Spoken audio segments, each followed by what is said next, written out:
So in this video series, we're actually going to drive the car some and start tuning this fuel map. And if you haven't kind of sensed the trend with some of my videos, I'll tell you what we're going to do, and then I'll go over 4 or 5 other things that we need to get out of the way before that. So that's exactly what we're going to do here. Earlier in kind of my pre-video, I said we want to disable boost. We want to let it run on wastegate pressure, and that's still the case. And we came into this boost table and we zeroed all this out. It's been a while since I've dealt with dialing in boost. There are a few things on the advanced boost tab that we need to correct, um, and we're going to circle back to all of this when we start adding boost in. But this boost target VSS is the boost target that we want to hit at vehicle speed. I'm just going to set all of this to 0. I don't want AEM trying to control any boost.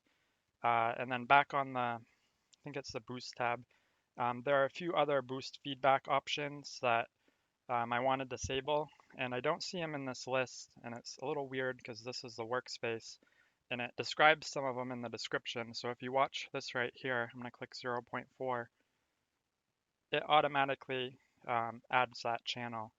So this boost feedback plus limit and minus limit is correction that it can make to try to hit your boost target.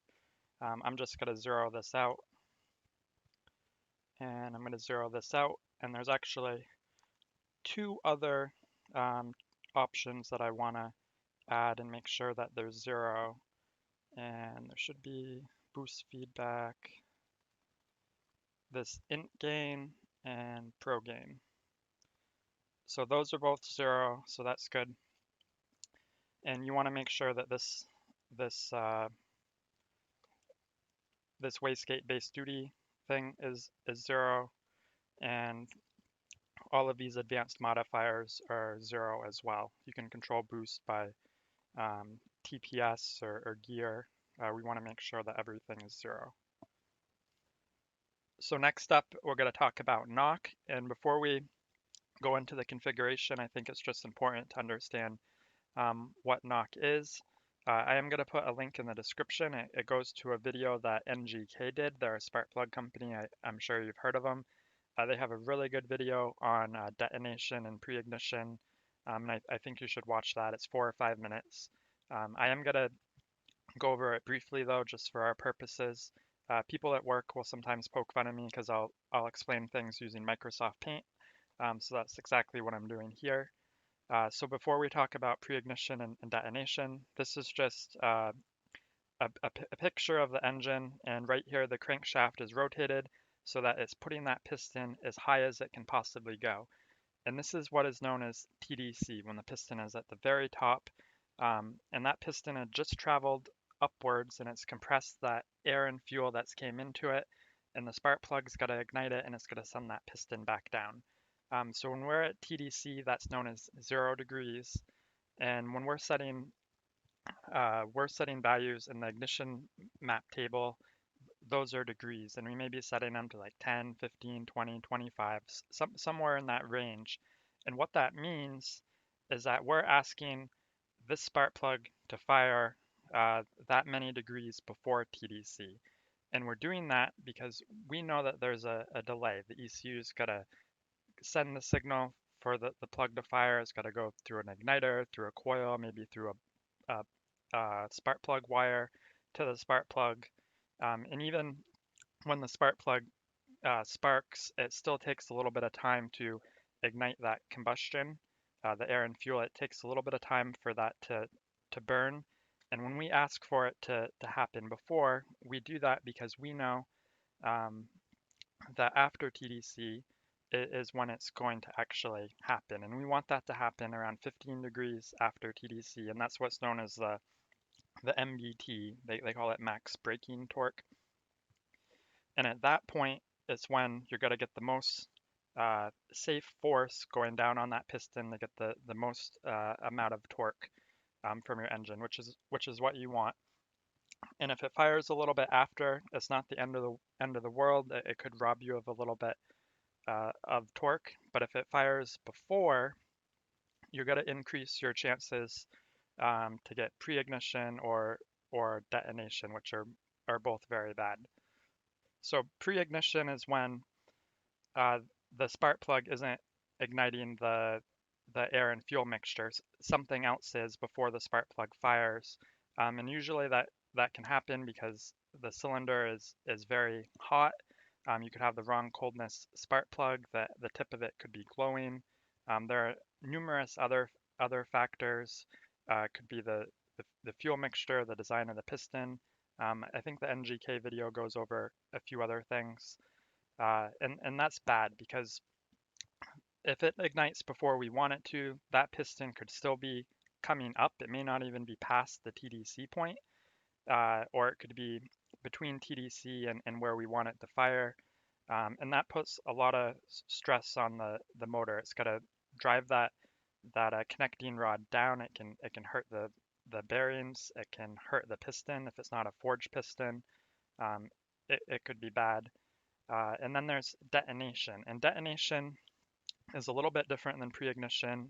Sometimes the terms are thrown back and forth, but pre-ignition is when something else ignites it before the plug fires, and then detonation is when there's a second combustion going on after the spark plug is fired. So normally when the spark plug fires, it ignites that air fuel mixture. There's something called the flame front as it expands um, through the cylinder to go up against the piston.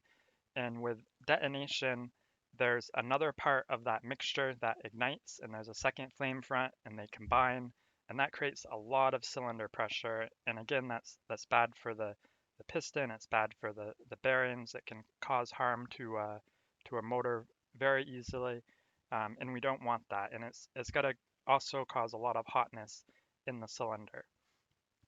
So with AEM and with knock, what knock is monitoring this noise, and the Supra has two knock sensors, and those knock sensors are going to monitor the noise of the motor, and there's settings in AEM where if we see knock, we can do two things. We can add fuel, and the fuel's got to help cool down that combustion chamber, and we can also retard the timing. And when we retard the timing, it means that we're going to be uh, asking it to fire a little bit later, and hopefully moving the point when it fires so that it's not as advanced. Okay, so let's go back into AEM and we're going to take a look at knock. So I'm going to go to the knock tab.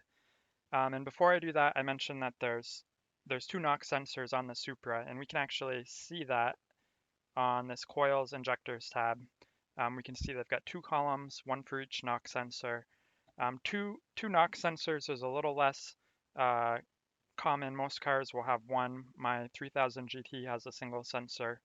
But these are broken up where the first sensor covers the first three cylinders, and the second sensor covers the last three cylinders. And it's an inline six, so that makes sense. So the first sensor is up front, the second sensor is towards the back of the motor. And we can see here that they're all associated to my O2 number one because I'm only running one wideband. And what this means is that if cylinders 1 through 3 experience knock, I can add a little bit of fuel, and that's going to be based off of them being tied to this knock sensor. If any of these last three cylinders see knock, I can add a little bit of fuel to those, and that's going to happen automatically with knock control. And this injector portion looks like it's set up correctly.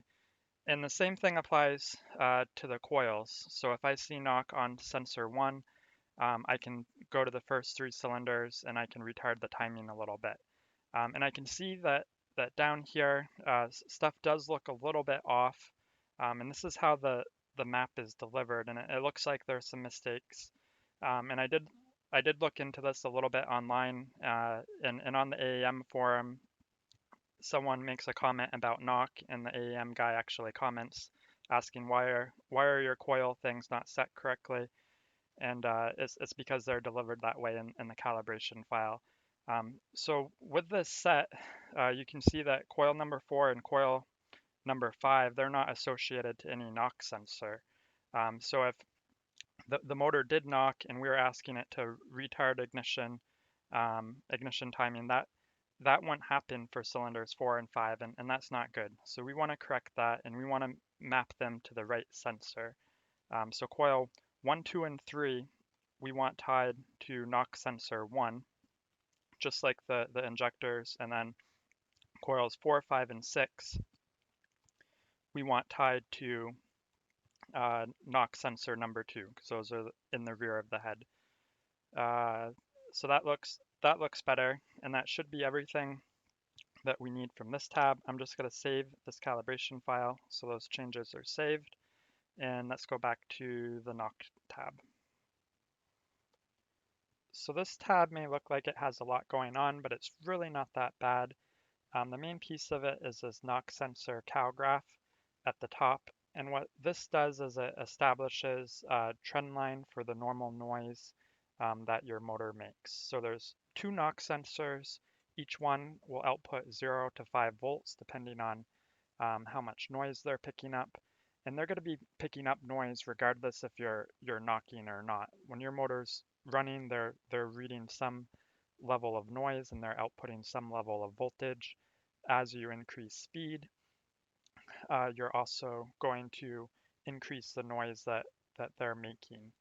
And what this trend line does is it kind of establishes what's an okay level of noise for these sensors. So for instance, at 6,400 RPM, this graph is saying if either of your knock sensor is reading between 0 and 2.4 volts, that's normal. There's no knock going on.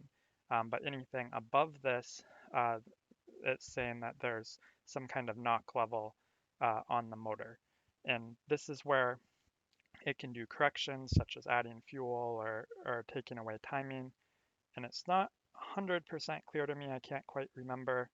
Down here in the definition, it says for every volt of knock 1 or knock 2, this is where fuel or timing will be corrected. So it's not clear to me if you need to see 3.4 volts of knock before it would do anything, or if it would start doing stuff before, but the logs should tell us that. So this trend line is just, this is what AEM delivers. It may or may not be correct. We're going to add some channels to kind of monitor this stuff, and then we're going to potentially adjust this trend line, because every motor may be a little bit different. If you have big cams or something, there's nothing that says every motor has to make the same kind of normal noise level at each RPM.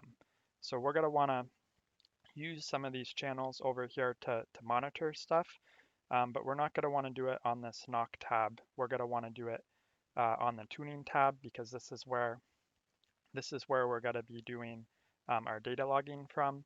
And you can see there's already some stuff here for the knock 1 sensor. I'll go over that real quick, but there's nothing for the knock 2 sensor, and that's probably because it's uncommon for a lot of cars to have more than one knock sensor. So this workspace that they deliver just has the first one here by default. But knock 1 volts, this is going to be the raw voltage that the knock 1 sensor is outputting. So this is that 0 to 5 volt window. How much voltage is it outputting? Knock 1 fuel. This is how much fuel is being added if we think we see knock, and then knock 1 retard is how much timing is being pulled away if we think there's knock. And what I want to do is add a few more. So I'm going to add knock 1, and what this will be is the voltage above that trend line. And then we're going to add knock 2, we're going to add knock 2 fuel, we'll add knock 2 retard, and we'll add knock 2 volts. So now we've got the same stuff there for both knock sensors. And if I go back to the knock tab, so that knock 1 and knock 2 is going to be kind of the difference. So if we did see 3 volts of knock here at 6,400 RPMs on say our knock 2 sensor, our knock 2 value would be 3 volts minus 2.4 volts, so it'd be 0.6 volts. And we're going to we're going to have this information being data logged. And initially, we're not 100% sure if this trend line is correct. AEM delivers it, so it's probably in the right ballpark. Uh, we're going to keep an eye on the actual voltage, and that voltage is kind of got to go up and down, up and down, up and down. And it'd be pretty obvious if we see something kind of spike way away from it. Um, but we want to use that voltage, and we want to do a bunch of data logs when we're dialing in our fuel map.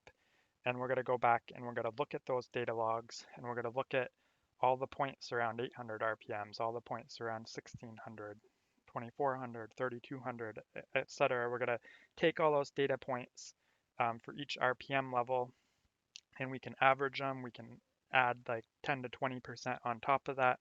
We're just going to use that to kind of build our own trend line of what the normal noise is for our motor. But because we don't really know what the normal noise is for our motor right now, we're going to use what AEM gave us, and we're just going to keep an eye on the voltage spikes. If we see anything way out of line, we'll be cautious about it.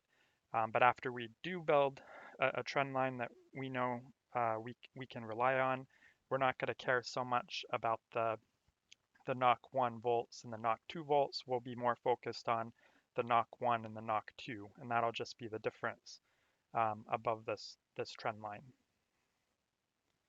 So let's look at all of these options. The first is knock control, so I'm going to turn this on, and this just means let's retard the ignition or add fuel if we think there's knock. And it is going to be going off of this calibration file that they deliver, which has this graph. And I know it may not be exact, but I'd rather have something here to go off of versus nothing, at least to start with. And we'll make changes to this after we get a few runs in. Knock per cylinder. If you had this enabled and you saw knock and it was happening around the time that, say, when cylinder 3 was firing, we could have the ignition retarding and the extra fuel added to that cylinder only. I'm going to leave this off. If I see any kind of knock on any cylinder, I'm going to assume that all the other cylinders could potentially knock as well. I'd like those safety measurements taken to all 6 cylinders and not just the one that saw it first. So I'm going to leave this as off. And this, I think, is kind of a new option. When I did my 3000 GT, I don't think they had this option available yet. This one right here, knock rich volt. This is the amount of fuel that it's going to add when we see knock. And this is going to be equivalent for every volt above our trend line. So again, 6,400 RPMs at 2.4. We're not going to add extra fuel unless we saw the knock volts go to 3.4 or above. So if it went to 3.4, 3.5, we're going to add 1.9% fuel to our current pulse width. If it went 2 volts above it, so if it went to 4.4, we'd add twice as much fuel. I'm going to leave that as is for now.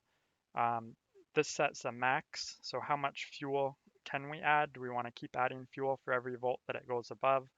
We're going to add up to 5.1%. Knock decrease fuel. So after we've added this fuel because we saw knock and we're not seeing knock anymore, how quickly do we want to take away that fuel? And this is based on a response or a restore rate, and we'll get to that restore rate below. I'm going to leave this just as it is, as 0.8. Knock retard volt, just like fuel, we can take away, we add fuel, we can take away ignition. We're going to take away 2.2 degrees for every volt above our trend line. This is the maximum that we could take away. And then this is our restore. We're not seeing knock. How quickly do we and what rate do we start adding that timing back? And this spark advance and the fuel advance is based on this restore rate. And I don't know why they deliver this as 0. We don't want it to 0. When you see knock, it's the engine spinning extremely fast, and you're getting the knock on successive revolutions of the motor. It spins, it fires, you knock, Milliseconds later, it spins, it fires, it's got to knock again.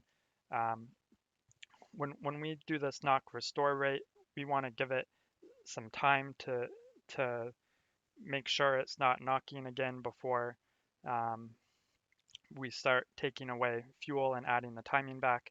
If you look at some of the other calibration files they deliver, like the 3000 GT one, it's set to 73. So that's what I'm going to use. In the first version of AEM, I don't think it was a time-based thing. I think it was a revolution. So if you're used to doing that, you could do some simple calculations. So 7,000 RPMs is revolutions per minute. If we divide that by 60 seconds in a minute, we're at 116 revolutions per second. So we could do 1 second divided by our 116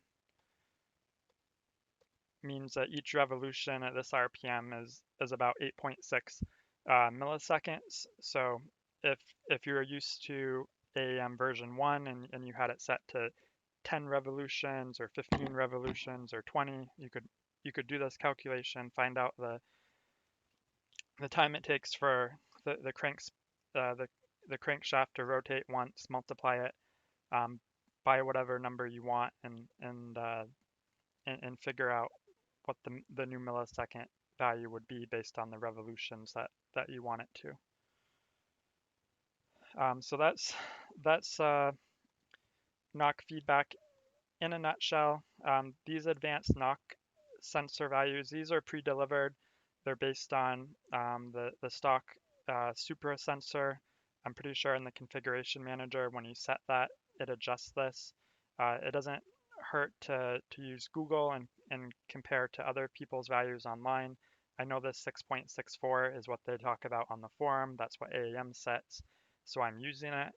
It isn't uncommon. I guess it's more uncommon than common, but some people do swap out knock sensors. There's different types of them. Um, you can look into it. If you do swap out a different sensor, all of this stuff uh, probably will need to be adjusted. But I'm using the stock sensors, so this is what I'm sticking with. Just keep that in mind. It's an option, and that should just about do it for knock. So we'll revisit this after we've driven the car some and we've got a bunch of data logs to look at, and we'll add all those to like an Excel sheet and average them, and build the new trend line, which will fit on this graph, and that'll be our new normal for the engine noise. So we're back on the fuel map now. We did the O2 target table a little while ago, where we built the map that we want it to look like, and that's what I have right here. And now the fuel table is what we're going to be working on adjusting as we drive the car. And these values are just how long do the injectors stay open. The longer it's open, the more fuel that's going to be added. The shorter they're open, the less fuel. And our goal is to get these numbers dialed in so that we open or keep open the injectors uh, long enough to get the target that we set in our table. And we did a little bit of this when the car was idling, and we had the settings kind of set to a small window, but it's a little bit different when we're trying to dial in just the small corner of the map versus the entire thing. And 10% may not be enough. We're going to hope we're close to it, but 10% probably isn't going to be enough. So I'm going to adjust this a little bit higher. I'm going to go to -30 and 30%, meaning I can add 30% extra to fuel, or I can subtract 30% extra of fuel, and that's quite a bit. That's a big difference. But we're gonna start off at this, and as we continue on and we make adjustments to these values based on the data we data log, we're gonna gradually lower these settings down. So why not set them high and keep them high? We don't want to rely on the O2 sensor all the time. We're going to be relying on it to help build this table, but it's important to build this table correctly, because if something happened to the O2 sensor, if it stopped reading, malfunctioned, and we're driving the car and these values are really far off and we're relying on that feedback, well, we don't have that feedback anymore, and it's going to resort to what's in the table. And if these values are way off, that could be bad for an engine. So we're gonna start high. We're gonna let it stay high so we can dial in these tables. We'll lower it as we go, and then when we get to the end where we may even turn off feedback control completely, just to completely eliminate it, because we've got our numbers pretty close. We'll make some more minor adjustments, and then we'll turn feedback control back on, and we'll set the lean and rich limit to maybe like ±5 or ±7, um, just to help compensate for like air temperature changes, just so we'll have a safe air fuel ratio if there's minor environmental changes. Um, and then if for some reason the sensor did go bad and it had to rely on our table after we've done that, we know that we've spent time on this table. It's pretty precise or pretty close to what we want it to be, and there wouldn't be any harm if we had to drive the car home without a functioning wideband sensor. And sensor right here, we're going to do the last four things in this table, and these are related to decel. So decel fuel cut is when you're driving the car and you take your foot off the gas pedal, the car is still going to keep going. The RPMs are going to raise. The engine's going to brake and slow you down. That's decel. We don't want to be spraying fuel there. It's kind of a waste. Um, Fuel economy, we don't need to do that. So these four conditions must be true to activate decel. And the first is you must be above 1800 RPMs. This is fine. If you recall from our idle tab, uh, we considered not being in idle mode above 1800 RPMs. So that's fine. If you drop below this, it's got to go into your idle or your high idle mode. The next is fuel off below. So it's going to be a lot of vacuum on the car. Just idling my car, it's pulling around negative 9 vacuum. So this will be true. When the engine is slowing you down, it's probably even going to pull a little bit more vacuum. Um, Fuel off below TPS. So this means that your foot is not on the pedal, and this is a little bit low. On my car, when I did the throttle pedal assembly wizard, I think it was around 2.2%. So just to play it safe, I'm going to put in 5. So if my foot's not on the throttle, I'm going to be below 5%. If I'm above 1800 RPMs and my vacuum is lower than -8, I'm going to be in decel.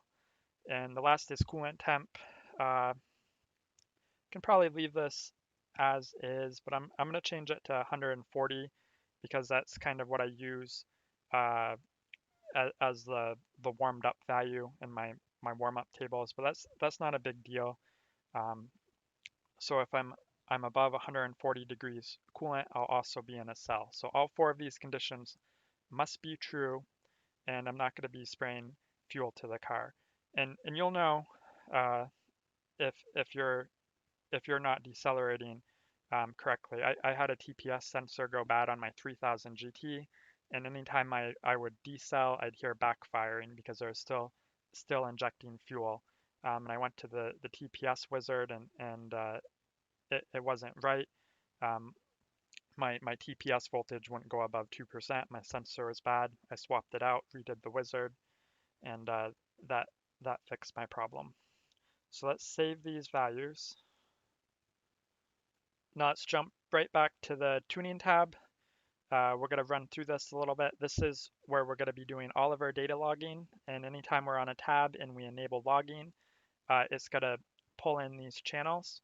So we want to make sure this list is correct. The speed and load are very important because we're adjusting this fuel table, and those are the XY axes, so we need that. The O2 target, that's the air fuel ratio we're trying to hit.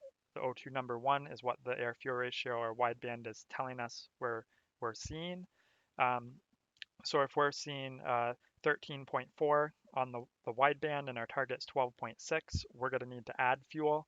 This feedback value, um, the ECU is going to be adding fuel for us automatically because we've got the control enabled. So it's going to be adding X amount of fuel to hit that target. So if this feedback value is positive, we know that it's adding fuel, and we're going to want to look at the logs, find out where that is in relation to this map, go to that area, and increase the fuel a little bit. So the target stuff is very important. If you're using two widebands, you want to make sure that you've got O2 number 2 in here as well, and including the feedback value for it. The knock 1 volts, the fuel, the retard, the count, that's important. We've got it for knock 1 and knock 2. And that looks pretty good. I'm going to add one more thing. We haven't discussed it yet, but this is a cell fuel. And what a cell fuel is when you make some kind of blip of your throttle, when you step on it, when you stomp on it, and the throttle plate changes quickly. Uh, there's a tab for that, and we haven't been here yet, and these are preset values on this tab where it can monitor that throttle plate changing, and when it sees a quick change in the throttle plate, it can dump extra fuel in because quick changes, especially when the throttle plate isn't open very much, so closer to idle, quick changes of that throttle plate can let a lot of air in the system and lean it out. And in those circumstances, we can use a cell table to dump in extra fuel. And we haven't got into this. We're going to log a cell fuel just so we know if that's happening. On the cell fuel tab, you can see that it's going to be a 10.2% change in the throttle pedal, which kind of leaves me to driving habits. So when we're driving the car to data log, don't be mashing the gas pedal. Don't do quick accelerations. You want to do nice gradual uh, feathering of the gas pedal for now. We're going to try to stay out of a cell, but it's there if we need to get into it a little bit. And if we do, we'll at least we'll know what it is. We'll know how much fuel is being added because of the cell, because we're monitoring it of this channel. So when we start doing the actual tuning, the first thing I'm going to do is I'm not going to take off driving the car. I'm going to start the car, let it warm up, and then I'm going to try to see if I can get it to redline. And I'm going to adjust this area uh, of the fuel tables. We already did this area over here when it was idling, but we want to get this to redline while the car's sitting still. And technically, we don't need to really data log this area. We can just monitor the channels over here and do it. But I'm going to data log it just because it's good practice. If you're not too familiar with data logging, it'd be a good thing to start with because the car is stationary, and you'll be able to look at the maps and you'll be able to adjust these values, and you're not parked on the side of the road trying to learn how to interpret a data log file. So we'll start here in the garage, backed out a little bit.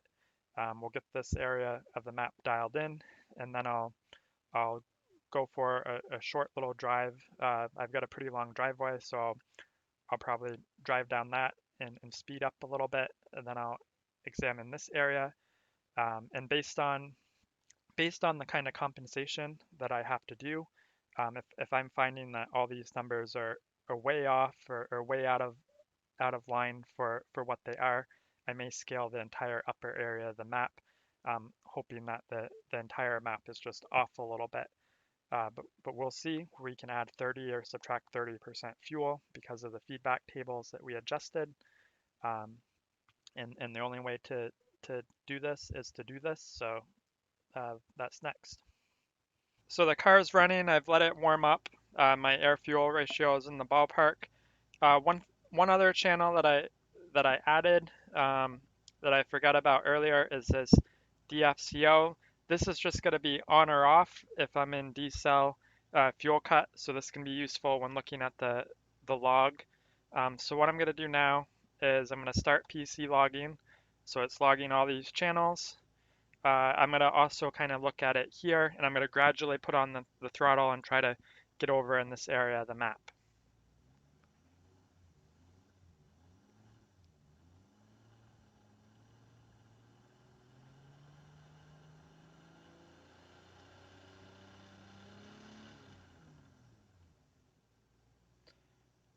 All right, so I'm gonna stop and save this.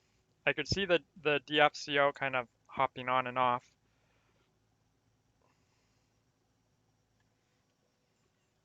And I'm gonna shut off the car for a minute.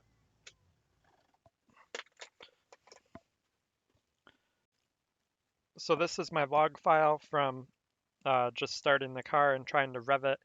I noticed that it hesitated a little bit. It didn't really want to jump up to RPM, and I can see exactly why. So at the top here, I've got the engine speed, the throttle, the timing. In the middle, I'm showing my fuel-related stuff, and then at the bottom, I did my knock stuff.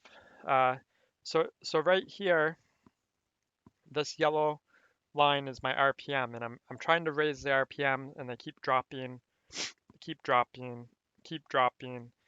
And you notice my Decel fuel cut. I added this to my logging, and that's actually being enabled. And you can see as I approach this before it does the decel fuel cut, my speed is 1905 RPM, so I'm above the 1800 limit.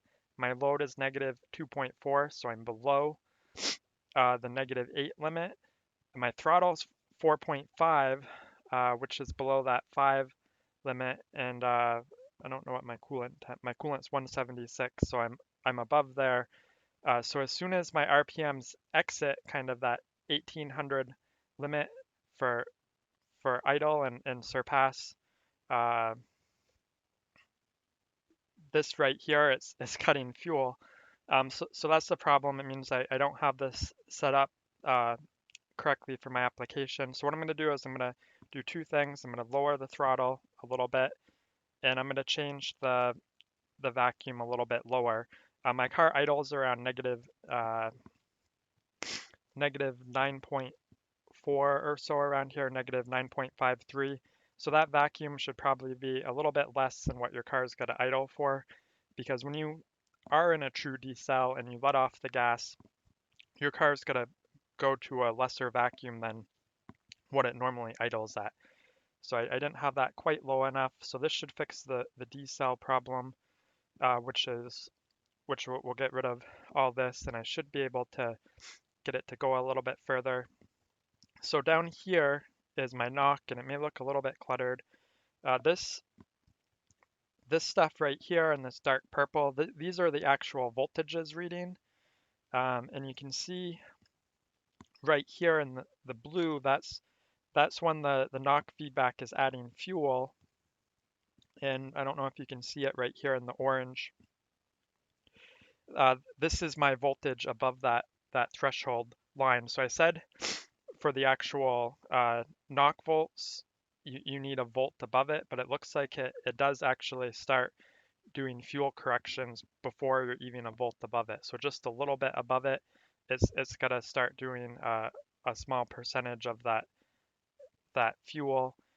So it could be that the trend line is a little bit low for my application. If we look at this and it's zigzagging back and forth, we don't see any giant spike in the actual knock volts. So this is more likely the trend line's just a little bit too low.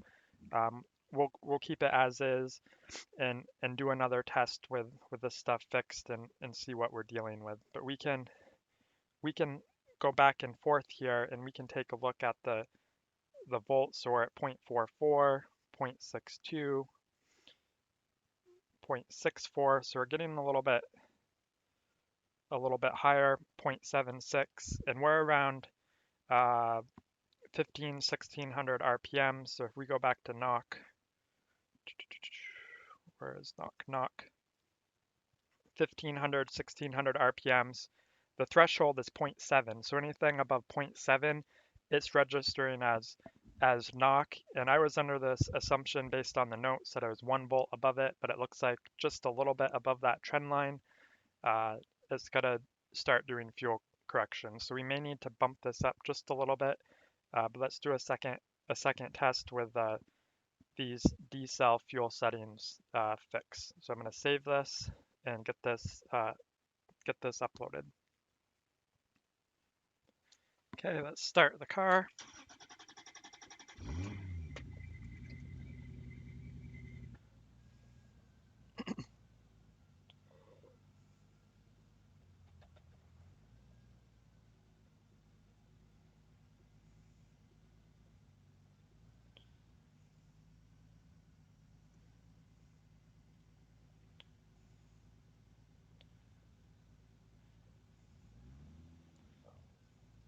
All right, let's try to get into that area again.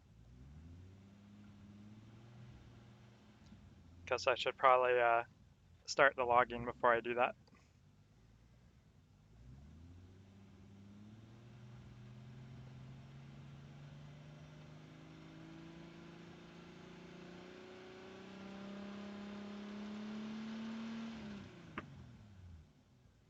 And you saw when I let off the gas, this decel went off. So let's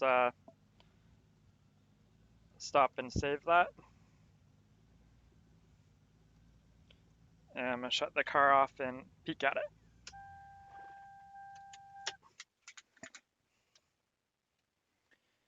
So this is the new map. I was able to actually rev it. I no longer have the decel fuel cut. I did have decel fuel cut right here with this green bar, but you can see that that was when I let off the throttle. My throttle is at 14.2, and I let off it. It dropped all the way down to 2. You can see that the load dropped down to negative 12.37, which is way before what it idles at. So I think I solved that problem. We still did have the little bit of knock event. I don't think this is legit. Normally there's a giant spike. So probably what I'll want to do is raise my voltage a little bit from that 0.7, maybe make it 0.9. But just to humor me and to take a peek at it, we can click around here, and I see I'm around 2,000 RPMs at negative 9.39. So if I go over to AEM tuner, and I can go to my ignition table, and here's negative 10, here's the 2,000. Let me scroll this up a little bit. Here's the 2,000 limit. I can just decrease these just a little bit. 1, 2, 3. There, let's do that. So I lowered the timing just a little bit, and let's just smooth it out. And then peek at my map. That looks fine. So we'll do another test keeping the voltage the same, see if we get that or not. Then let's go back and look at the fuel. So this yellow line is the feedback value, and the white line is the air-fuel ratio. So the feedback value is kind of doing its thing. The adjustments are around -5, -7. I'm not going to fight those small adjustments, but it looks like there could be some here. 5.9. Yeah, I guess it's really not too bad. Let's clean it up here a little bit though, just for an example. So between right here, which is 3,700 RPMs, and right here before I let off the throttle, which is 45, we're adding more fuel, meaning there's not enough values in this table. So between 37 or so and 45, we're going to add a little bit more fuel, and this is around -10 load. So let's go to my fuel table, and you can do this from the tuning tab, but the table is a lot more zoomed in here and a little bit easier to deal with. So around here to 45. We're going to add some fuel, and I can see right in the actual map it kind of dips down here, so that's probably why. Let's fix that dip. And I said 45, so let's increase these just a little bit. And with these big injectors, just doing a minor difference like that can change quite a bit. So let's save that, and then I'm ready for another test. So I just did another rev right there, and I got up to 7,000 RPM, which is pretty good. So one thing I noticed, I started the car and my air fuel was just awful. It was revving up and down, and it boils right back to what I was talking about on this feedback tab with the warm-up sensor. Let me bump this out of the way. This O2 feedback time versus temp, and I wasn't logging it, but I saw in my BTI gauge it said 8.5 while I had O2 feedback going on. So the coolant was still warm enough that I was in the above the 122 degrees Fahrenheit, because it's been around 176 degrees, so it's not going to cool down to below this value. The oxygen sensor is going to cool down a lot faster than that. So this 5-second delay is clearly not enough. So what I'm going to do is I'm just going to increment this table, and it looks like it maxes out right at 30 seconds, and that's what I'm going to do. I don't want to deal with that again. Hopefully this will be plenty for it. So I'm going to save this. And then if we look at this log, just looking at the fuel, we can see that right here, around 4,700 RPM, we're adding 11% fuel. We're adding fuel going back to like 4,300, and we're still adding fuel around 6,000. So between 4,300 and 6,000 RPM, we're adding fuel, particularly the most around 47. So I'm going to come back here and go to fuel, and I'm going to get down to this 43, 44 area, and I got a peak. This was at a vacuum of negative 9.81. So 4,300 negative 9.81 is around here. So around this time, I want to add some fuel, and I know it was adding the most around here, and I just want to kind of smooth out these tables, and chances are if I'm adding fuel there, I'm going to also want to share the love for the cells that come after it.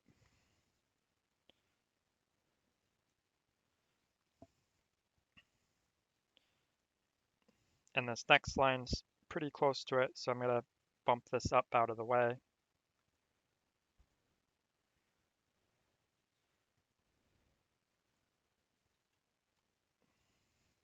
And that does look a little bit better, so we'll see what that does for me. And then going back to the map, here I'm subtracting a little bit of fuel, so I could look to take a little bit away. So that's around 2,500 RPMs, negative 10. So if I come back here, 2,500 RPMs, negative 10. It's probably this little spike. So let me bring that down a little bit and see what that does for me, because it's got to be reading between these 4 cells, and if one of them's high, it's got to skew the average of all 4 of them. So let's see how that does, and let me go back to the log. And where I did take timing away, it's still registering just a little bit of knock. I think this noise looks normal. It's just chatter up and down, up and down, up and down. Um, if you've ever seen like true knock, you're gonna have a pretty decent spike.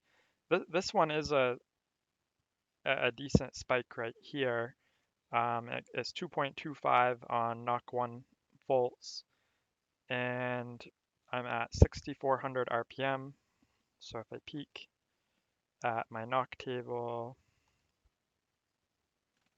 6,400 RPMs, anything over 2.4 is considered knock, and I'm at 2.25, so I'm below that threshold, so it's a little bit that may be why it didn't register anything, but over here it did, and you can see there's a minor blip of fuel correction. So I'm gonna zoom into here. So if I click and hold down shift and then click past it, it's gonna highlight it, and if I press S, it's gonna zoom right in. And if I pressed M right now, I'd go back to the main area. So right here is where just short little window right here where I've got knock 1 fuel being added, this little blue line. And my voltage here is for knock 1 is 1.12. Here's 1.99. It doesn't seem like it goes higher than that. And I'm at 6,800 RPM right now. And if I go back to AEM tuner, and 6,800 RPM is still 2.4. So I'm not near that threshold, so it's a little confusing why it's doing some fuel stuff. I did see there's a spike there. All I can think of is maybe because I'm looking at this by using the laptop, I'm missing a little bit of the data. So what I'm gonna do is I'm gonna retry this test with those fuel adjustments, and I'm gonna set up the values that I have right here in the channel list. I'm gonna set those up for internal logging and look at that data to see if it gives me a more accurate representation of what's going on there. So that startup was a lot better. It was 8.5 on my wideband. There wasn't any O2 feedback happening. So maxing out that table seemed to do the trick. And honestly, if it's only 30 seconds, it's probably good just to max that out. Anyways, I thought what they delivered was probably equivalent to the AEM wideband sensor, but apparently not. That 5-second delay when the car's warmed up wasn't enough. So this is the pull, and I went all the way up to 7,600 RPM. The Supra redline's around 7,000. A lot of people are redlined to 8,000 though if they change their rev limiter. So that's what I did, and this is the logging having the ECU do it, and it does seem like it's a little more responsive. At least when I see that there's a little bit of knock fuel happening, I can find a point in the cell that is above what it is. So knock 1 volts is 2.51 right here, and if I come to my knock table, you can see that I have 2.4 up here. So it's not really going much higher than my threshold. It could be a few different things. It could be that trend line isn't correct. It could be I'm running a little bit too much timing there. My air fuel ratio is around well, it's 11.4 there, but it's also being corrected. If I look right before it, it's 12.9. So I am running a little bit leaner than I'd like going up to it. So it could be that, could be the trend line. It could be the timing. It could also be that comp delay setting. And back in AEM Tuner, I had mentioned it on the injection timing sync wizard. There's a show advanced option, and we set this top number, but the pickup comp delay we haven't set, and I need to get the timing light over here that my friend has, and I need to do this redline pull and look at the timing and to see if my ignition timing when I lock it at 10 degrees BTDC, is it still 10 degrees at 3,500 RPM? Is it still 10 degrees at 5,000 RPM? Is it still 10 degrees at 7,000 RPM? If it's 10 degrees around idle, but it varies and isn't 10 degrees at higher RPM, we gotta adjust this pickup comp delay to account for that. And that's probably the next step. And then looking back at the map as far as fuel calculations, I'm only worried about the bigger stuff right now. Like I can see that there's some, trying to find an example. Here's like a negative 5.5, but if I look here, it's 10.8. I'm only concerned about the stuff that's kind of bigger jumps, correcting that now. I want to get all that under control so I could safely drive the car with a little bit of O2 feedback, maybe 10 or 15%, before I circle back and try to correct the smaller stuff. So right now, if I look at this, I'm around 4,400 RPM, and it's looking for this target. This is what it reads, so it's a little bit leaner than my target, so it's adding 4.7% fuel. It's still adding fuel, at 5,500 RPM, it's adding 10%. 5,800 RPM, it's adding 9%.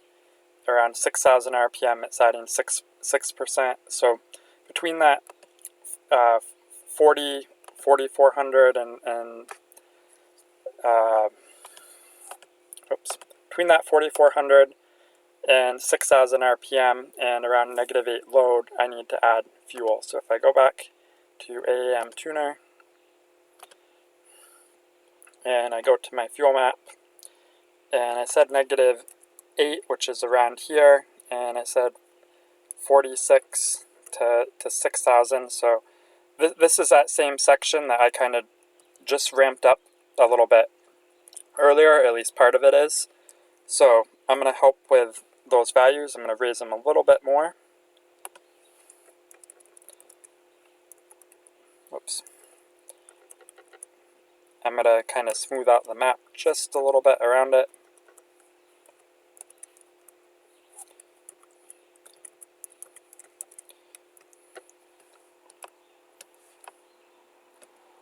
And I'm going to take this one up too. I'm not quite getting into this load area, I don't think, but it could be in this area where some of those numbers are affecting it just because they're nearby. So I've added a little bit more fuel there. I'm going to save this. I'm going to overwrite my calibration. And then I'll get it loaded back on the ECU, and the next step is the timing light before I do any more work on this. So we're about to sync the timing at high RPM. I've got it locked on 10 degrees right now, and what I'm going to be messing with is this pickup comp delay. I'm going to get the car up to 7,000 RPM, and we're going to see if it's synced. And if it's not accurate at 7,000 RPM, I'm going to adjust that value until it is. This is my friend's timing light, ground power, and I've got my coil adapter in there, and that's an executive signal on the wire. And when I squeeze this, it flashes. So right now, I don't know if you can see it, but that little white line you see is TDC for cylinder 1. And when this is flashing, it's timed right at 10 degrees because we've already done that for idle. And we're going to hope it stays there when I go up to 7,000 RPM. So we did the timing sync again, and this time I focused on the higher RPM. And what we found is that around 7,000 RPM or so, with the ignition locked on 10 degrees, the mark on the crank pulley, the timing light was showing it just before the mark on the cover on the engine, so it's probably around 11 degrees instead of 10. So it wasn't off by a whole lot at the higher RPM, but what I found is that lowering this value from from 176 to 164.8 seemed to do the trick. And even with the knock control off, doing that test, I still saw the knock volts in that higher RPM range, kind of the same as I've been seeing. So I'm going to go out on a limb and say that those little mini spikes that I've been trying to correct are probably normal noise. But just to be safe and do a few extra things, this is what I've done. That area of the map for my O2 target, I did richen up just a little bit. For the ignition, I also took away just a little bit more timing, not really a whole lot, especially since I had it locked at 10 degrees and I was still seeing it. And then on the knock tab, I'm figuring that the stock redline is 7,000 RPM, and what they probably did is this cal sensor table they deliver is probably for a stock Supra that redlines at 7,000 RPM. So this 2.4 volts they kind of agreed upon near the red line. They probably just uh, use the same across the board. But now I'm going to be redlining up to 8,000 RPM, and this is kind of the area where I've been spiking a little bit above 2.4 volts. So I made this whole area 2.5 volts for now. It may need to come up a little bit more. Um, we'll see, but this will give me a little bit more leeway for now. So I'm at the point where I'm gonna go do a little bit of driving, get my fuel table dialed in some more, and then I'll circle back to look at all those data logs, look at the knock volts, and see if I may need to tweak this a little bit more. So I did my driveway test. I went down my driveway. The car was stumbling a little bit as I started to get on the throttle, and it wasn't doing it earlier. And it turns out that the changes we made to ask it to add 30% or subtract 30% of fuel for the feedback, those have a pretty dramatic effect around low RPM transitions. So what I've done is I've adjusted these two tables, the O2 feedback pro and the O2 feedback int gain, and these kind of work hand in hand with the feedback, and it controls where and how we apply those percentage gains. And what I've done is I've made the 0 to 2400 RPM area kind of hug this 0% portion a little bit better. So we're not going to have as much O2 feedback happening in this 0 to 2400 RPM. There'll still be a little bit, but we're not going to allow it to do the swing of 0 to 30%. And then in the higher area, we'll allow for those larger feedback changes. And this seems to work. I did the driveway test again, and I didn't have those issues. And I can show you what it looked like before. It's actually a good idea to do this. Compare with calibration. I haven't shown you this. So these are my old calibrations. I don't have one right before I made these changes, but I've got one after I adjusted the comp delay. And this is going to show you all the changes between the calibration files. I don't recall doing anything like this. There's some stuff that seems to change on its own, but the 2D tables I did touch. Let me pop this up. So like this is the start extra versus temp. So when I started the car, it was a cold start. It didn't start as easy as I wanted, so I just added a little bit more fuel here. You can see I'm still playing around with the starting tables any chance I get when it's kind of cooler out. And here's the int gain. So the int gain was fairly close. So the yellow is the current value, green is the old value. Um, so it probably wasn't the int gain messing with it because this looks pretty similar to what I had. But look at the pro gain. So the pro gain was way down here. It was allowing it to add 10% of fuel in these lower RPM areas, and I backed it up. I made it match the int gain, what it is now. So it's -1, -1, 10, 20, and this seems to have a good effect on it. And then the knock sensor cal, I'd mentioned in the other video how I'd raised it a little bit. So you can see that here where around redline, I bumped it up to almost 2.5 volts. I guess it's 2.45. It must round and show 2.5 in the graph. And it does show 3D tables. I didn't mess with all these fuel tables. I did mess with the fuel table, the target table, and the ignition table a little bit.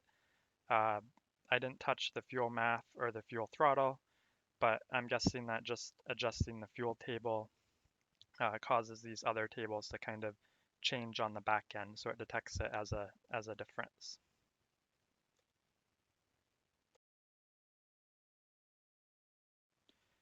So I'm going to show you a data log that I did, and you may notice this entire bottom section is blank, and that's actually my fault. I made that classic mistake.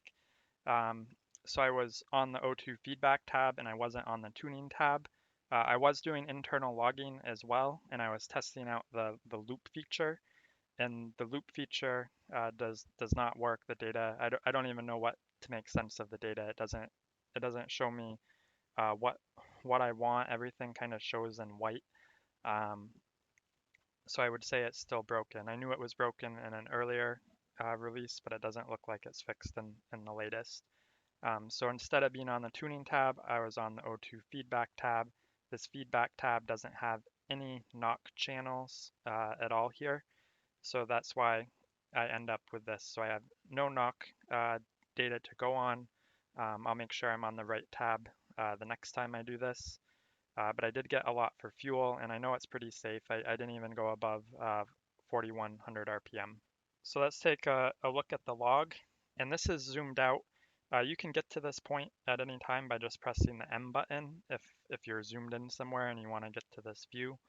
I want to kind of start right at the beginning, and this makes it fit all in one window. That's what it does. You don't have any scroll bar at the bottom to start with. So I'm going to go from the beginning, and you can zoom in just by pressing and holding the Z key. It'll kind of expand stuff. And if you wanted to go the opposite way, you could press and hold or click the X button. And it's not going to tell you that in any of the help menus or right click. I discovered that on my own, and I think that's probably the most common key that I click in here. So let's look at a few things. Let me get zoomed in a little bit more.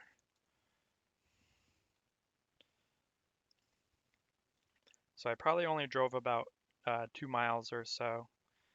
So right here, this straight line, this is my feedback. So there's no feedback going on right here.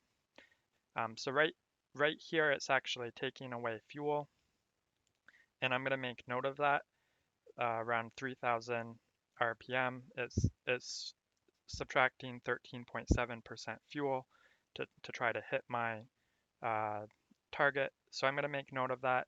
Here you can see there's a lot of jumping going on, and I'm just going to go through it. So I'm subtracting 26%, then I'm adding 11%, then I'm subtracting 21%, and then adding 21%.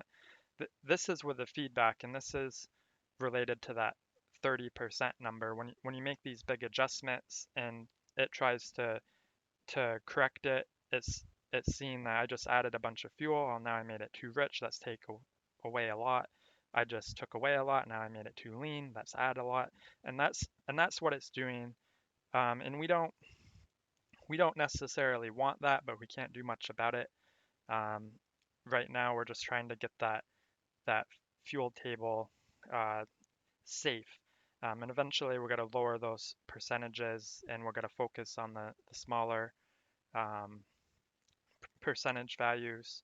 And my goal anytime that I'm tuning is I'll get the entire map safe. I'll get to where it's kind of correct on the air fuel. Maybe it's plus or minus 7 or plus or minus 10. And eventually, once I get to that point and I know the whole map's kind of covered, I'll turn off O2 feedback, and I'll fine tune it there where I don't have any feedback going on, and then I'll add it back. So any spot where this does a spike here, that means it's Decel. So right here, the throttle is kind of steady. That's another thing that I'll look for. This white line is the throttle, so it's at 8%, 8%, 8%, 9.2%, 10%. So within a 2% range, that's pretty steady throttle. And I can see that right here that it's doing some feedback stuff. It's subtracting some fuel. So I'll make note of this. This is around 2,500 RPM, and I'm around -8 load. So that's important to note. Here's some more of that jumping up and down. Overall, I thought the drive was pretty good. I kept an eye on my BTI gauge that showed me the air-fuel ratio. I didn't see anything. I didn't see anything really go out of whack. Here's some more fuels being removed, and this is that same 2,500. There's a little bit more vacuum there. Let's see if I can find some stuff where I get closer to boost.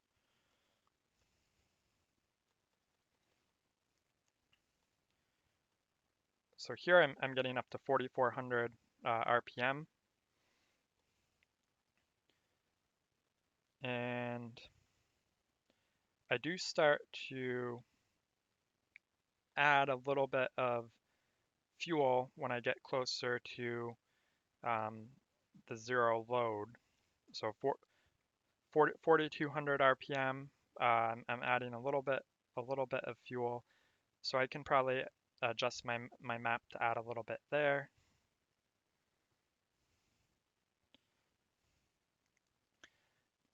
And I'm not paying too much attention for the plus minus fives. I want to see stuff that's bigger.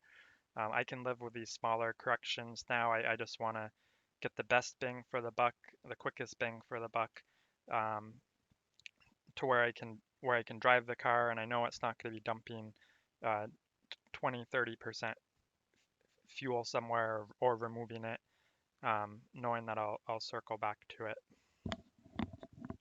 Here's some more of that up and down. This is Decel. I know I did.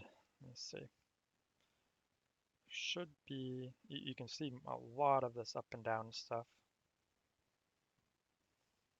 This looks pretty steady right here. Let's see what this is. 2,800 RPM, still 2,800 RPM. The throttle's between 9, 10, 12%. And you can see down here that it's subtracting fuel. So this is that same range that I kind of keep coming back between like 2,500 and 3,000 RPM. Is taking away a little bit of fuel, and the -8, -5. That's how much it's taken away, but it's in the -8.9, -9.6 load area. There should be, maybe this is it. Yeah, so right here, I think this was my highest RPM point, 4,300, before I let off the throttle, and you can see that it went into decel. Let me zoom in a little bit. This is that decel bar that you see right here. So I don't really want to look at fuel after the point of letting off the throttle. I kind of want to look at it when it's going up, or where it's towards the top. And I can see that we're adding fuel here, and we're around the zero load area. I think I got into positive pressure somewhere. Maybe I didn't. Maybe it's a different pole. But still, around 4,000 RPM. I need to add just a tiny bit of fuel. And let's see if there's anything else. I wonder if this was... Okay, so I lied. I get up to around 4,700 RPM. That's where I let off the throttle, so I want to look a little bit before. So here I'm 4,400 RPM. I am at zero load. Whoops. Yeah, I did get into positive pressure there.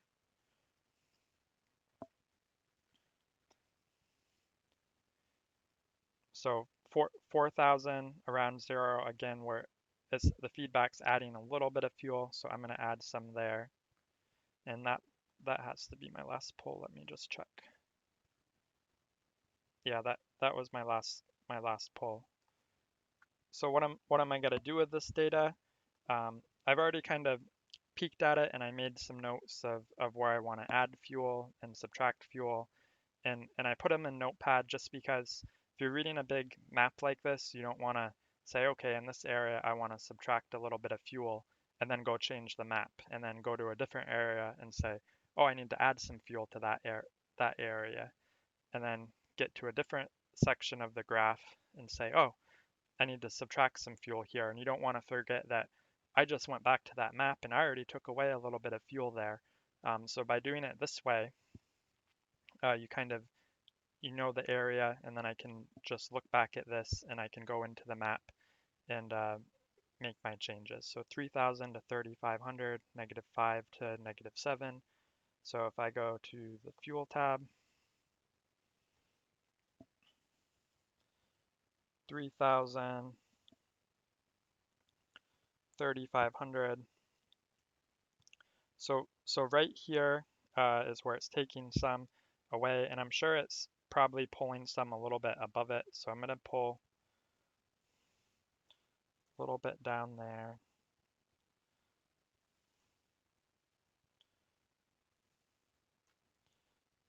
And I know it went back to 2,400, so I'm just taking a little bit of fuel out here.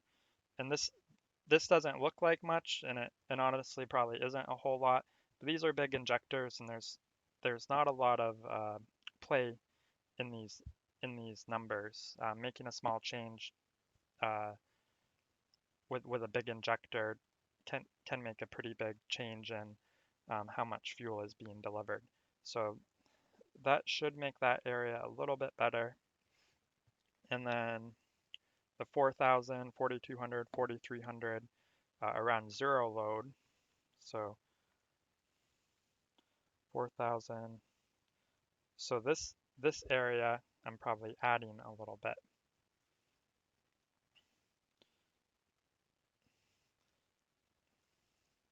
And I'm betting that over here I'll need to add some as well if I ever got into this area, just because the load would be the same. But we'll leave that for now. So very minor changes. I just saved it. Um, and honestly, I'm probably not gonna drive around and look at this data anymore. But I feel fairly confident that I just adjusted this area of the map. I did it by free revving in the garage, and then I kind of verified it and only had some minor tweaks to make driving. That this area up here, all of this data originally came from kind of a delivered map that I rescaled based on the injector sizes, and I kind of rescaled based on changes I'd made down here. So I feel a lot better about these numbers, but when I go out next time, I'm gonna make sure I'm on the tuning tab. For one, I'll probably reset my logging as well for the internal logger. And next time I go out, I'm gonna get on it a little bit more. I want to get into positive um, pressure because I know all this lower stuff is pretty much ballpark, and I could probably have this correction at like plus or minus 10, and I'd have a fairly safe air fuel ratio. So now I want to get into positive pressure and work on this upper section. So I just went for another drive. I got a little bit more into boost. I remembered to clear my internal EC log before I went, so I've got that. But I also data logged using the PC. So it's the same tune. This is the PC, and this is the internal logger. And I'm zoomed in right here to where I went around 6.5 psi, 5,000 RPM. And I'd say I probably did get some knock here. I can see this spike right here registers as 3.57 volts. So that's way above the 2 to 2.5 volts. So that's probably a legit knock. And you can see that My ignition timing around here, should be in here, is around 30.8 degrees. So what I'm gonna do is probably around the 4600 and up range, I'm gonna get rid of some timing. But I'm just zoomed in to kind of show you what we see, how it looks a little bit different in between the maps. This is the PC log, but the points look, there's not as many samples as what it boils down to. Ironically, the file size is almost identical, which is a little strange. I'd think the one with more samples would be a lot bigger. But this is the ECU log, and this also shows the spike. So 3.57, whoops, 3.57 and 3.57. Just flip back and forth. So they both show that spike. So let's stay on this one. We're on the ECU log, and I'm going to press M. And I did three polls. This first one is where I was just zoomed in at that knock, and you can see that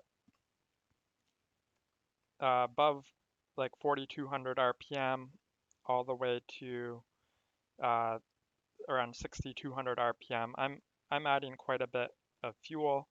I'm not adding as much fuel in the kind of lower RPM, but before 4500, I'm not adding in the double digits fuel. So I made note of that.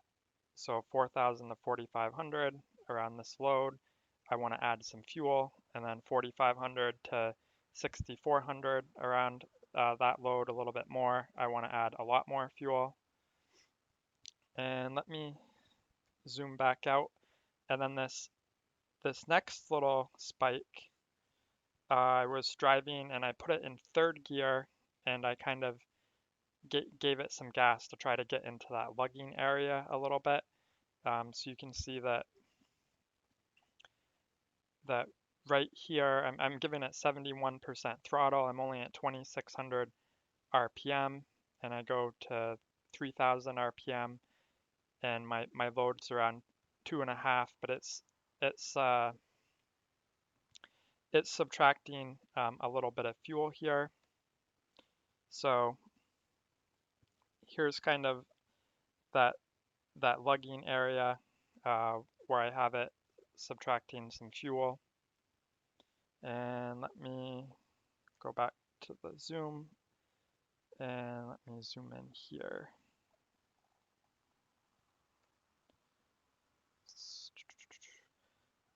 So here I did another pull, and you can see that again it's adding fuel of the 4000 RPM range, and this is around 6 load. But watch my load. I was watching my BTI gauge, and I made sure I got a little bit more boost. So around 9 psi, I'm adding fuel. So I made note of that right here. So this was kind of the lugging area. This was kind of the pulls and the higher RPM. This is second gear. So I went kind of a little bit more aggressive on this drive. And I did see that knock, which I'm pretty sure is legit knock. So I'm gonna clean up the timing a little bit. I know I took the map that they gave me and I subtracted a little bit from the entire thing. But now that I see this, I'm going to subtract a little bit more and play it safe. My block is on OEM pistons. They're not forged, so I don't want to really take any unnecessary chances. So let's go into the map. And this is my ignition map. And let's deal with that first, I guess. So 4600 RPM, 6 load is going to put me around here. And it's got to read from some of these neighboring cells. So let's do this. Let's take this whole area.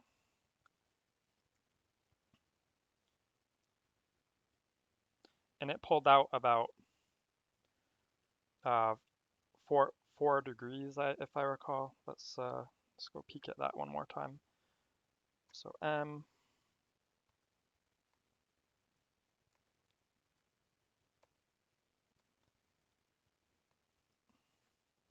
let's zoom in even more. You can do multiple zooms.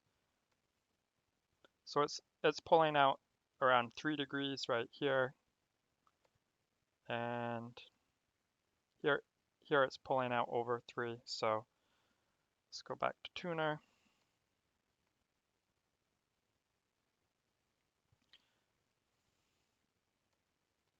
So I can't remember what that was to start, so I'm going to undo my change. And it was 32.9, so let's just keep an eye on that. And that's my 3 degrees right there. I'll give it one more. And then what I want to do is kind of smooth out the lines right above it so that my map is a little bit more of a smoother transition. I don't want as many jagged lines if I can help it.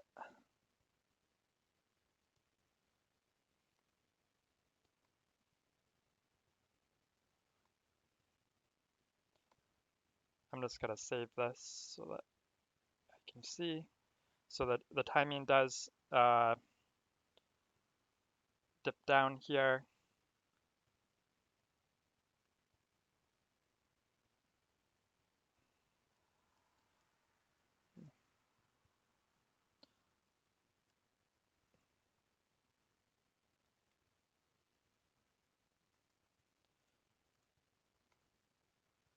And it looks like I still have kind of a ridge. Oops. I've got this little ridge right here I want to try to take care of. So right here, yeah.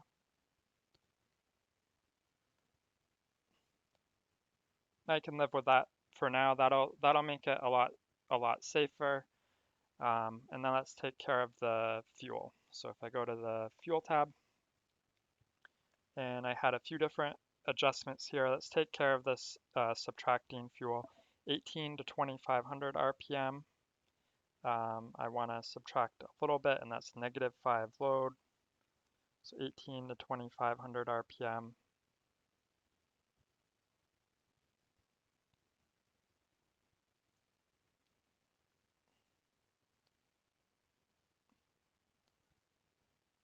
Okay, so I've got that done. And I also wanted to do 2500 to 3000 at a 1 to 2 load. So that's up here, 2500 to 3000.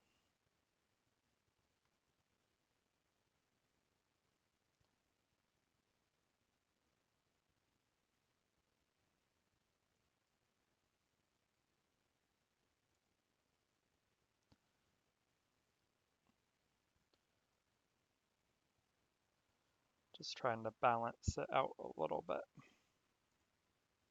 And it could be pulling from some of these neighbor cells. Let's just drop those down a little bit. And that looks pretty good. So we took care of that, and that's the all the spots where we added fuel. So 4000 to 4500 at 2 to 3, 4000, 4500. So we're adding some fuel there. And it looks like 4500 to 6400, 3 to 5. So that's right here. And yeah, 6400. So that's a bigger area.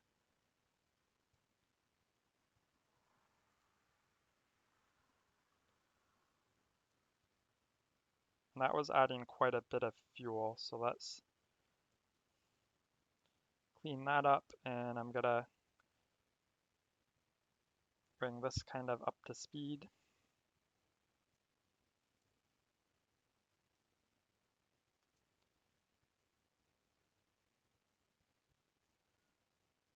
Okay, and I said 4,500 at 9 load, I'm adding fuel, so that's above this. 4,500. So right here, I'm adding fuel, so let's add some fuel. And just like before, let's bring this stuff up a little bit.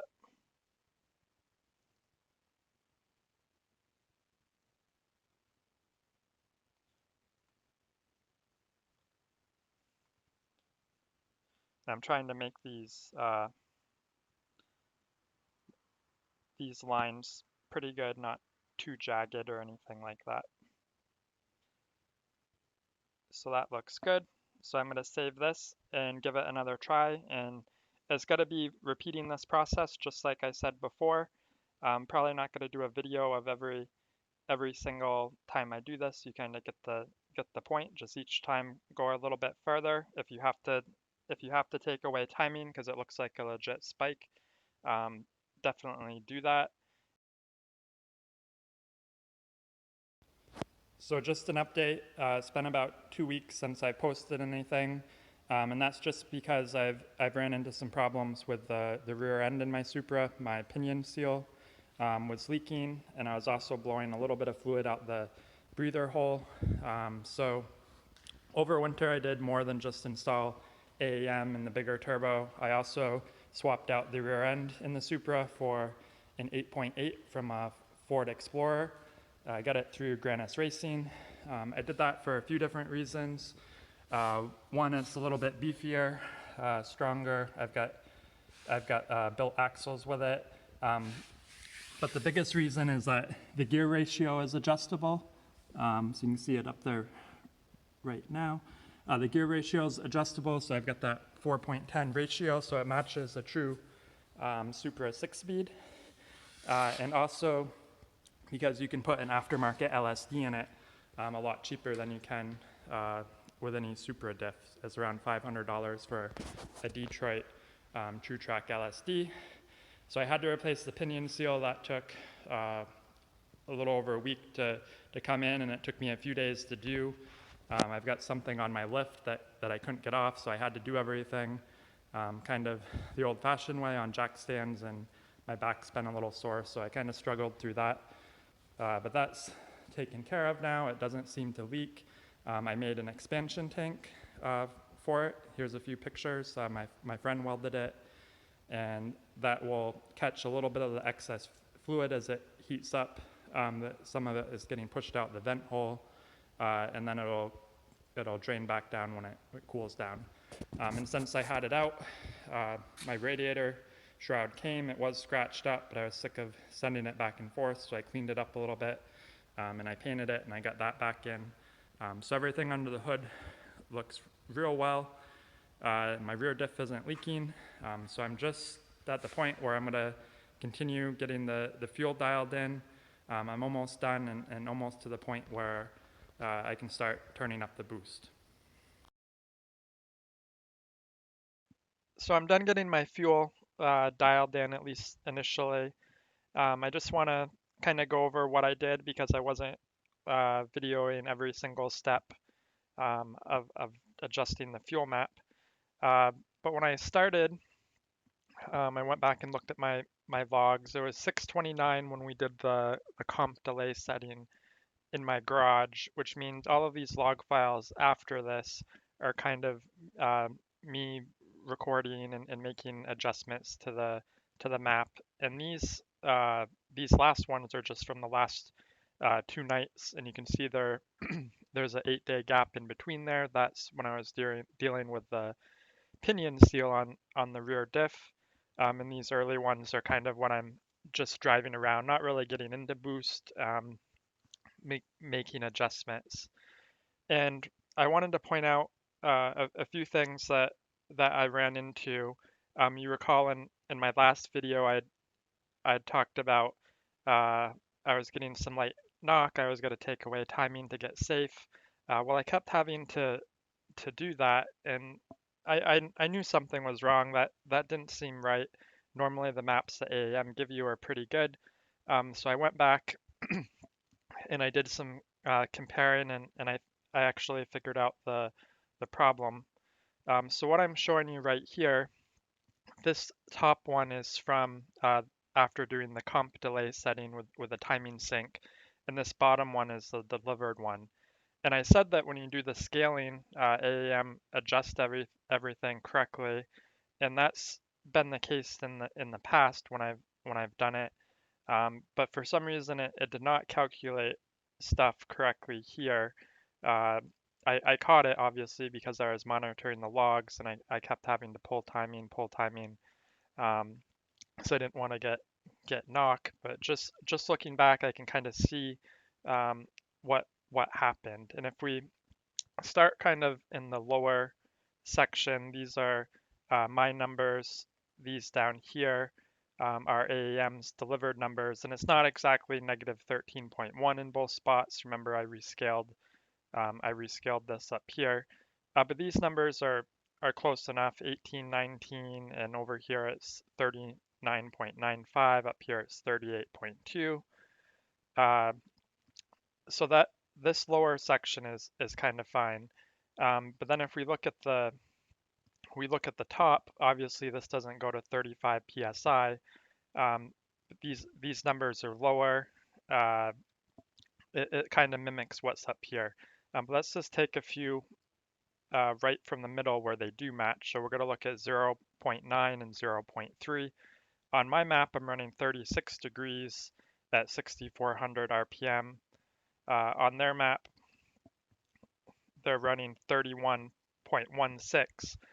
So where my intention was to take their numbers and lower them a little, it rescaled the numbers. It didn't do it the way I thought it would up here. So even after I lowered it a little, I'm still 5 degrees ahead.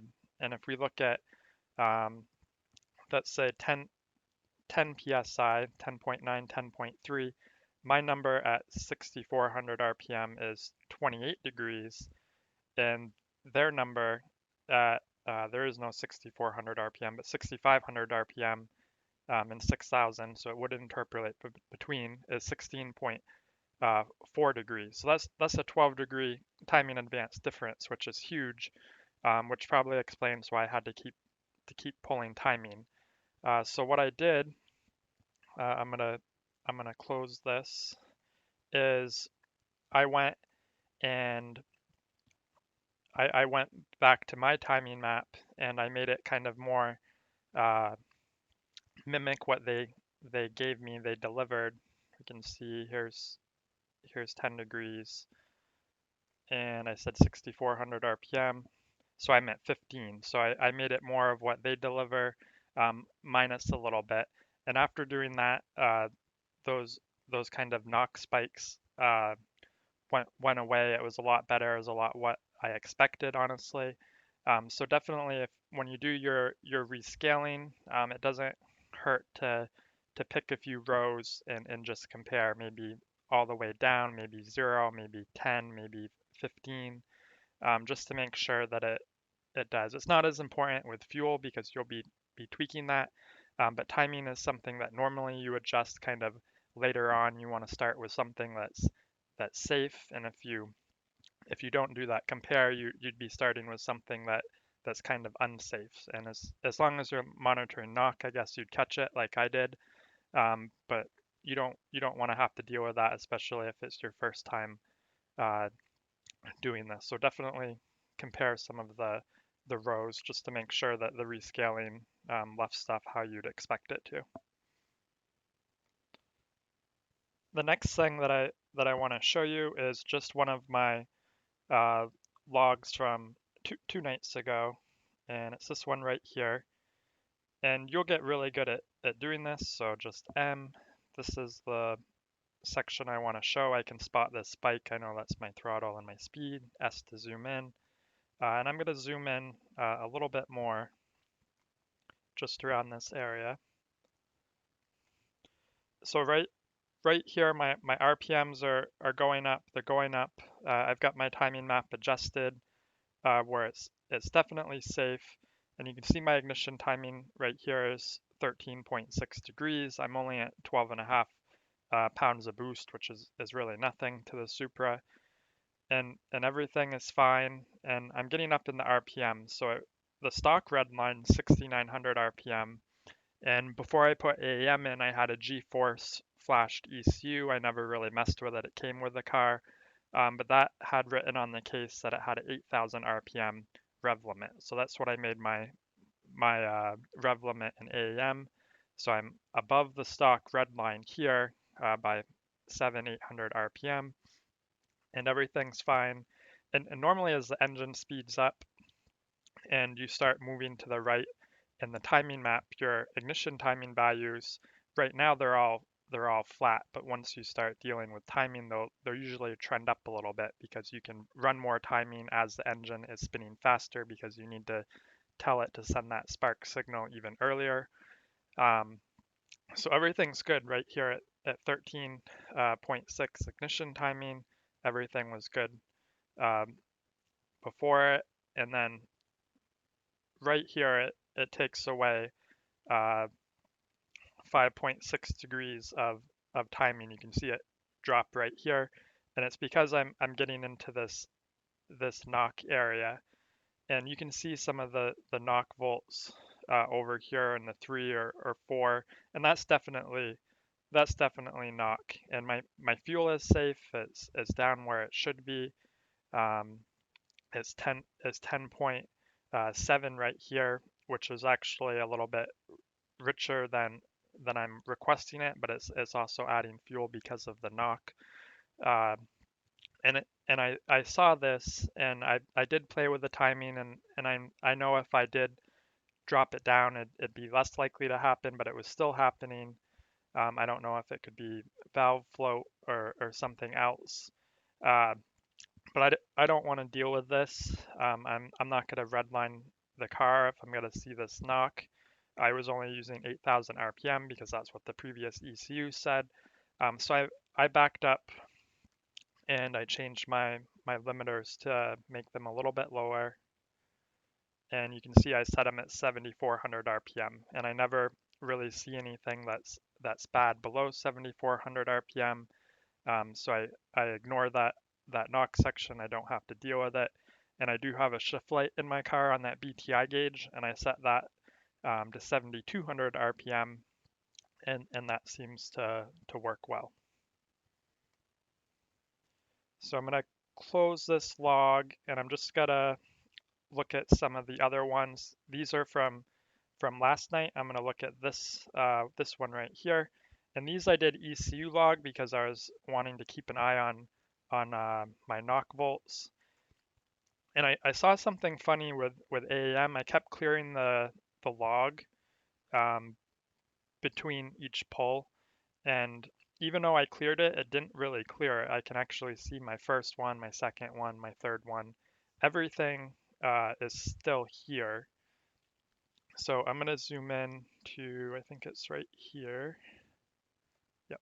And let me move this over. Let's zoom in a little more. So this is what I'd expect to see. This is uh, my RPM ramping up, and I'm going over 7,000 RPM. Yeah, I'm shifting around 7,200 RPM. These are my knock volts, and they're nice. I don't see any spikes. There's no knock going on. It's trending. Um, this is probably the highest one, and it's 1.49. And if you recall from the knock chart at this RPM, it's 2.5 volts. So it's way under what it's looking for knock. So this is really good. I can also see my feedback value while this is ramping up um, is not really adding like 15 or 20% fuel anywhere. There are a few 8 or 9s, and I did add a little bit more fuel to that region, so I expect it to be a little bit better next time. Um, but this is good for now. This is what I'd expect. This is second gear. I swear I even felt the rear end kind of lose traction a little bit when I was doing the pull. And then after second gear, I shifted into third, and I didn't go as high. I didn't want to be going 90, 100 miles an hour. But I stopped at 5,300 RPM, and again, my knock volts is good. This is what you're trying to achieve when you're dialing in your fuel. You want nice voltage patterns uh, like this. Um, so that's pretty much it for the fuel. This is my map, and generally I had to keep adding uh, fuel to this area. The stock stuff was fairly decent. Nothing was really off by more than like 20-25% after I'd rescaled stuff and adjusted the whole map based on the kind of changes I was making in this lower area. And you can see that I've got my lean limit and rich limit set on plus 15, minus 15 right now. And the fuel map isn't something that you kind of come in and you set right now and then it's good forever. I am going to have to revisit the map, but I think the next thing that I want to do is I'm going to look at my knock volts and stuff and make sure that trend line is good. But after that, I'm going to get into boost. And because I'm going to be getting into boost and because I've got this boost fuel trim trend line, I should be kind of in the right ballpark as far as my fuel numbers, but it is possible that I may have to tweak some stuff in the lower section of the fuel map, and then definitely in the upper section of this fuel map, because I'm only going to about 14 psi right now, so I haven't been in any of these cells. I did kind of have to bump them up a little bit because as I bumped this stuff up, this stuff was actually higher than some of this stuff. So I kind of continued that same little hump that you see up here based on what I had down here. Uh, but this will be the next step when we get into boost. So we will always be kind of coming back to the fuel map until the tune is completely finished. So just be aware of that. After boost is done, I like to come back and continue lowering these numbers uh, and really get stuff dialed in. There's always some of this little wonkiness where it kind of adds, subtracts, and overcorrects. You see it more when these numbers are higher, and I usually just ignore that um, in the map when I'm dialing in fuel. But when I come back to it and these numbers get lower, I will pay closer attention kind of to these transition area uh, numbers to see what I can do there. And then there'll be some Decel and injector phasing that I haven't covered yet that can also help with it.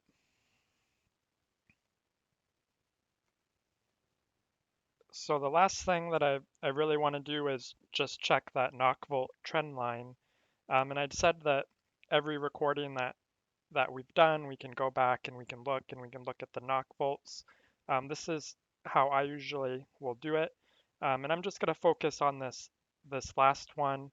And I mentioned earlier that it was weird because I did 4 pulls that night, and I kept telling the internal logger to reset, and it doesn't look like it reset. You can see these last 4 logs kind of build on each other in size. So I'm going to take the last one and just go through what I usually do. So this is the graph. Here's 1 pull, here's 2 pulls, 3, and then my 4th. And then I've got a lot of driving around too on the interstate, and I was trying to hit different conditions. And what you can do when you have uh, a graph like this open is you can tell it to export. And when you tell it to export, you're able to select what channels you want. And I've already gone through and kind of done this, but I've got the Decel fuel cut. I've got my engine load and engine speed. And then I've got the knock volt data, and there's 2 knock sensors on the Supra, so I've got both of those set. And I'm going to tell it to export, and I'll just store it right on my desktop for now. Knock volt export. And I'm going to save it. And now I'm going to close this. and I should have, yeah, right here, knock volt export. So this is the data that I'm extracting. It's tab formatted, and you can take all of this data and you can throw it into Excel. And I don't have Excel on this computer, but there is Google Sheets. So you can do everything you need there. And this is free. And what we want to do is we want to pull out the voltage for different RPM points. And in AEM Tuner, these RPM points at the bottom, they're fixed. I can't change the scaling. It's 0, 800, 1600, 2400. So I want to look at around that area for RPM, and I want to see what the knock volts are for that. You can do that with different formulas, and this is what I found that works. Maybe there's a better one out there.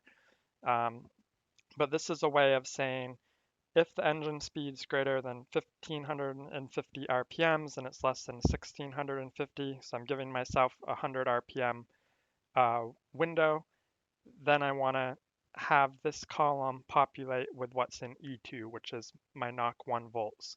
And you can do the same thing for the knock 2 volts as well. It seems that my knock 1 sensor reads a little bit higher, and we kind of need to go with the louder one. Otherwise, we're going to be having timing and fuel taking out because it would think it would be knocking more often. So I'm just looking at knock 1 volts right here. But we can do that calculation and then we can go through and here's the same thing, but for around the 2400, 3200. And what I've done kind of in the higher RPMs is I actually gave myself a 200 RPM window, 100 below, 100 after. And you can populate this down. You can do it by dragging. You can also hold Control and Shift and press um, the down key on your keyboard and then press Control D and it would do it. And it'll take a little bit of time because I'm dealing with 75,000 rows right here. But you can see this is 2400 RPM around here. These are the voltages. And once you have that populated down, there's other calculations that you can do. So here's just an average, and really we don't want to use the average because it's got to be skewed a little bit, because you can cross an RPM barrier when you're building boost and the RPMs are increasing, and you're also got to cross that RPM barrier when you're in decel and you're coming back down and there's not really any load on the engine. So if you wanted to, you could do some advanced stuff. You could uh, rule out stuff where the load is certain. That's why I extracted it here. Or you could rule out stuff when your decel fuel cut is 1, meaning you're in deceleration. But I didn't do any of that. That's a lot of work, so I just kept it there. The number of cells will tell you how many cells have values, and these are the formulas I use. So this is just an average of that entire column. The number of cells is just a count. So in this 1600 RPM window, I've got 784 values. So this is good just to make sure that you've got enough data to deal with. If this was like 2 or 3 or 6, you may not really have enough points to work with. So you could use a slightly higher RPM range, or you just need to look at more data logs and do this with more of them or combine them, or go for a longer drive. And then this largest stuff, there's a formula where you call it large, and this will give you the largest value in this column, and that's what this 1 is. It says give me the largest. And I'm also grabbing the second largest, which is where this becomes a 2, this becomes a 3, this becomes a 4. So I'm grabbing the 5 largest values for knock volts for each RPM window, and then you can take an average of that just to kind of see where it is. But really, what you want to look for is kind of the highest, and you want to make sure that um, it's not like 1.5 here and the next one is 0.7. You want to make sure that there's a lot of points kind of around that, and that you're not building your trend line for actual knock. And you can see that after I had set my timing a little bit lower, my knock voltage seemed to be lower in this higher RPM. Um, and these are really kind of the numbers that I went off of.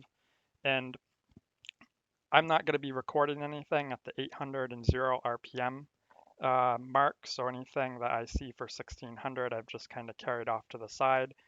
Same for anything after 8000 RPM. The graph goes a little bit farther than that, so I just carry it off the side. So this is what I started with. This is what AEM delivered for the car, and then based on these values that I saw for my actual numbers, I adjusted it a little bit so that this looked like normal noise to me, and I don't want to have false knock. So I made this 0.9. That'll cover 0.73. 1 volt will cover 0.87. 1.1 will cover 0.97. 1.3 will cover 1.09. 1.7 to 1.4. And then this stuff up here, I did increase it just a little bit because I did see higher voltage um, in earlier runs, but the upper end was pretty much spot on with what AEM gave me. It's just the lower end I had to increase a little bit because just for normal safe driving conditions, I saw it just barely kind of exceeding in some instances the voltage that they had. And this is what defines the normal noise. So I've adjusted it here, and this is what my new trend line looks like. So anything below this is normal. Any voltage that either knock sensor logs above this line is got to register as knock. And this should be pretty good throughout the rest of the tune. I am going to be adding more boost, and I will be increasing the timing slightly. It may be possible that I have to tweak it a little more, but it's probably highly unlikely at this point. So that just about wraps up the fuel tuning video. And just because we're done getting the fuel kind of dialed in for now doesn't mean that we're going to have to never revisit it again. When we start doing the boost, we'll have to adjust that upper area, the cells that we haven't been able to get to, and then we'll want to kind of circle back to it when everything else is in check. We may have to tweak some of the lower areas just to try to get the O2 feedback as close to 0 as possible. But this is definitely